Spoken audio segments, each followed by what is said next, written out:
अब मुझे मैं भी अब चलो अपने सुनाई देता हूँ, क्या करूँ। ये शुरा से पहले की बात है। तो मैं घर वालों के लिए खाना लेने गया था।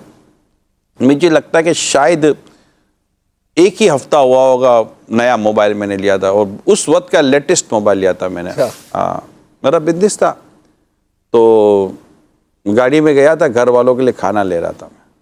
तो घर वाले गाड़ी में बैठे हुए थे, मैं खाना लेकर मैं आता हूँ, फिर हम चले जाते।